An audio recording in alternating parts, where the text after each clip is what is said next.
오늘날 영화의 수도가 어디냐고 묻는다면 누구나 할리우드라고 대답할 거예요. 하지만 원래 영화 산업의 기반은 뉴욕과 뉴저지가 위치한 미국 동부였습니다. 그리고 그 중심에 우리가 잘 알고 있는 발명왕 에디슨이 있죠. 에디슨이 영사기를 발명했거든요. 1908년 발명왕 토마스 에디슨은 자신이 보유한 영화 카메라, 필름 관련 특허를 모두 묶어 뉴욕을 중심으로 모션픽처 특허회사, 이른바 에디슨 트러스트를 만들었습니다. 당시 뉴욕과 뉴저지 일대에 몰려있던 영화 제작사들은 이 트러스트에 속하지 않으면 영화를 찍을 수가 없었어요. 에디슨이 이때부터 영화계를 쥐락펴락하는 거예요. 카메라 한 대를 사용하려 해도 막대한 로열티를 내야 했고 거부하면 바로 소송 때리는 거예요. 게다가 그의 사설 경비원들은 특허 경찰이라고 불리면서 촬영 현장을 급습해 장비를 압수하기도 했죠. 실제로 훗날 유니버셜 스튜디오를 세울 칼 라임레는 수차례 에디슨에게 고소를 당했는데요. 이렇듯 독립영화 제작사들에게 뉴욕과 뉴저지는 더 이상 창작의 땅이 아니었습니다. 심지어 촬영을 마친 필름통을 압수당해 영화가 세상에 나오지 못하는 경우도 있었고 제작사가 하루아침에 문을 닫는 일도 다반사였습니다. 영화인들은 점점 느끼는 거예요. 왜 동부에서만 영화를 제작해야 하지? 그래서 그들은 결심합니다. 동부를 떠나서 서부로 에디슨의 법적 영향력이 미치지 못하는 땅으로 가는 거예요. 그렇게 1910년 뉴욕의 비아그래프사가 에디슨의 눈을 피해 캘리포니아로 와서 할리우드 최초의 영화인 단편영화 인 올드 캘리포니아를 촬영합니다. 결국 할리우드의 시작은 화려한 스타나 웅장한 스튜디오가 아닌 에디슨으로부터의 도망, 즉 탈출에서 시작된 거예요. 하지만 그렇다고 해서 도망을 할리우드로만 갈 수 있는 건 아니잖아요? 미국은 워낙 넓은 나라고 주가 50개나 되는데 그 많은 지역 중에서 왜 하필 할리우드였을까요? 일단 첫 번째 이유는 기후였습니다.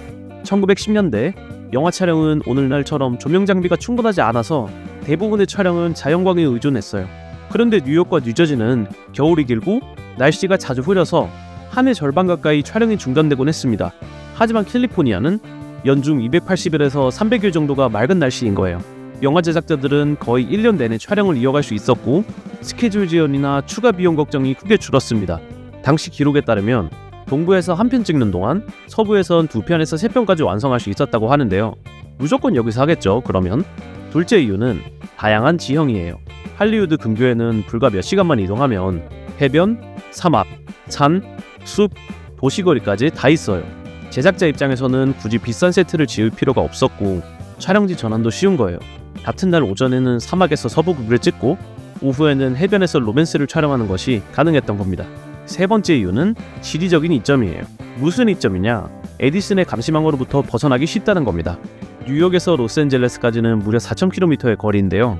에디슨이 파견한 특허 경찰이 단속하러 오기에는 거리상, 시간상 한계가 있었습니다. 문제 생기면 4,000km 와야 돼요. 올까요? 안 오죠. 근데도 만약 문제가 생겨서 온다. 도망가면 됩니다. 불과 수십 킬로미터 떨어진 곳에 멕시코 국경이 있거든요.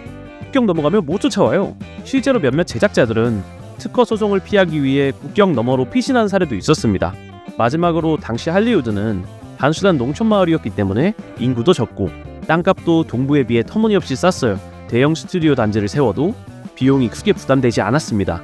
또 로스앤젤레스가 철도와 항만 덕분에 점점 성장하고 있었기 때문에 노동력과 자재 수급도 점차 안정적이었던 거예요.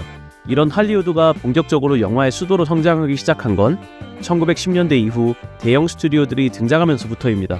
파라마운트, 워너브라더스, MGM, 폭스 같은 회사들이 등장했는데요. 전설의 시작이죠.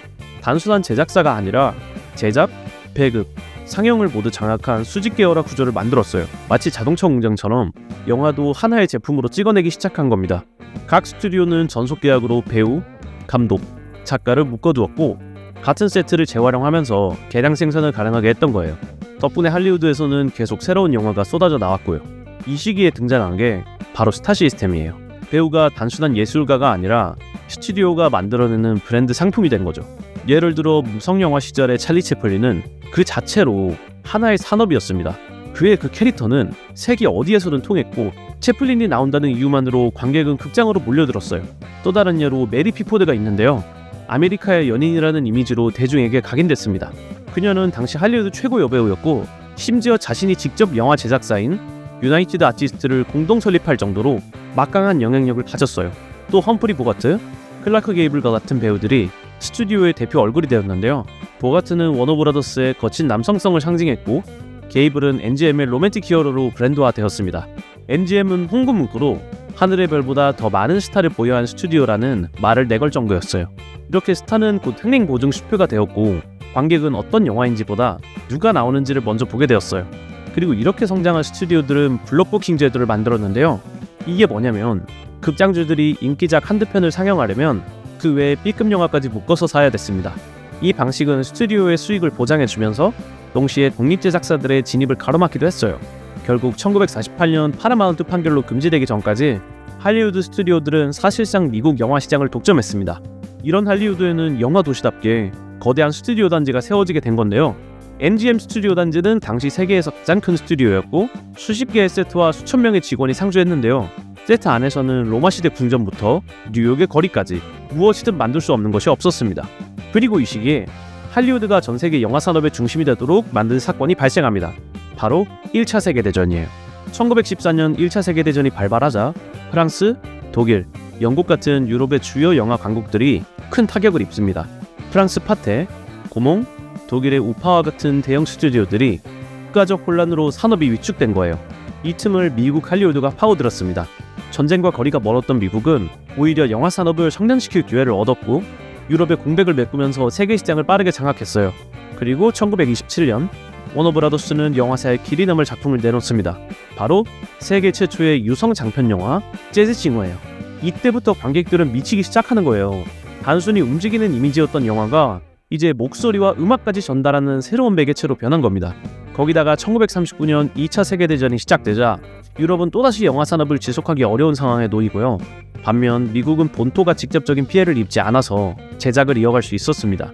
오히려 전쟁 중과 그 이후에 걸쳐 미국의 문화 외교 수단으로 영화를 활용했는데요. 미군이 유럽과 아시아에 진주하면서 헐리우드 영화는 군인뿐 아니라 현지 관객에게까지 퍼져나갔습니다. 그렇게 1940년대부터 할리우드의 황금기가 시작돼요. 1939년 바람과 함께 사라지다, 1942년 카사블랑카 등의 대표작이 있고요. 1959년에 개봉한 배너는 당시에 보기 힘든 압도적 스케일과 기술력으로 아카데미 시상식에서 11개 부문 수상이라는 역대 최다 기록을 세웠습니다. 70년대에는 스티븐 스필버그의 조스가 여름 블록버스터 시대를 열었고 조지 루카스의 스타워즈도 나왔어요. 80년대에는 E.T., 백투더퓨처, 인디아나 존스, 90년대에는 제임스 카메론 감독의 터미네이터 2, 주라기 공원, 타이타닉까지 이 대박 영화들이 지금의 할리우드를 만든 거예요. 하지만 21세기에 들어서는 OTT 플랫폼이 등장하면서 할리우드의 독점적인 지위가 흔들리고 있다고 보는 사람들도 많아요. 거기다가 미국뿐 아니라 다양한 나라들의 영화, 시리즈들이 세계적으로 인정받는 시대가 된 것입니다. 하지만 여전히 할리우드 글로벌 블록버스터가 인프라, 인력, 자본 면에서 세계 영화 산업의 중심지로서 가지는 위상이 굳건한 건 변함없는 것 같아요. 오늘은 이렇게 어떻게 할리우드가 세계 영화 산업의 중심지가 되었는지 다뤄봤는데요. 여러분들에게 있어서 할리우드 작품 중 인생 영화라고 꼽을 만한 작품이 무엇이 있나요? 댓글로 달아주시면 감사하겠습니다. 그럼 다음에는 더 흥미로운 주제로 찾아뵙겠습니다. 인더스토리였습니다. 감사합니다.